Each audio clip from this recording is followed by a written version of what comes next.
আসসালামু আলাইকুম। শীতের আগমনে ঠান্ডা ঠান্ডা ওয়েদারে এরকম গরম গরম গ্রিল চিকেন খাওয়ার মজাই আলাদা। এখানে আমি মাংসটাকে ম্যারিনেট করে রেখেছি, সাথে আমার নানের রুটি দেখতেই পারতেছেন মাশাল্লাহ কীভাবে ফুলেছে।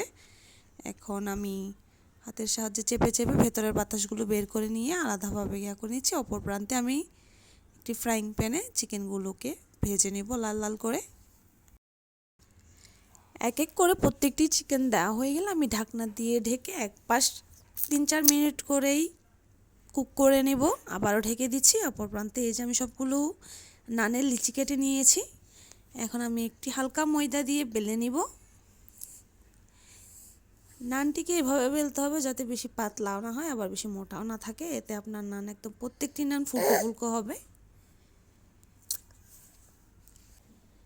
নান ভাজার ক্ষেত্রে চুলাটা আপনারা লো মিডিয়াম রাখবেন। এই যে আমার নানটা মাশাল্লাহ ফুলেছে দেখতেই পারতেছেন।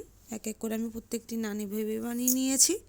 এর পাশে আমার গ্রিল চিকেনগুলোও হয়ে গিয়েছে, আমি এবার তুলে নিচ্ছি। মাংসগুলো উঠানোর পরে আমার এক্সট্রা যে মশলাগুলো ছিল এটাকে আমি একটা গ্রেভি করে নিচ্ছি। এখানে আমি একটু সরিষার তেল আর সাথে অ্যাড করেছি টমেটো কেচাপ। ভালো মতো কালার চেঞ্জ হওয়া পর্যন্ত আমি এটাকে কুক করে নিব। 1 চা চামচ চিনি দিয়ে দিচ্ছি। এই যে রেডি আলহামদুলিল্লাহ আমাদের সসটাও আমরা বাসায় বানিয়েছি, মেয়োনিজটাও বাসায়। দোকানের স্বাদের চেয়েও পারফেক্ট স্বাদ যখন বাসায় হবে তাহলে আর দোকান থেকে কিনে খেয়ে খাবেন, বাসায় তৈরি করে দেখতে পারেন। এই যে সাথে একটি কেক আর নান, গ্রিল চিকেন সাথে mayonnaise. Thank you so much aunty আমাদেরকে সুন্দর একটি পার্টি দেওয়ার জন্য। সবাই মিলে খুব এনজয় করে খেয়েছিলাম আলহামদুলিল্লাহ।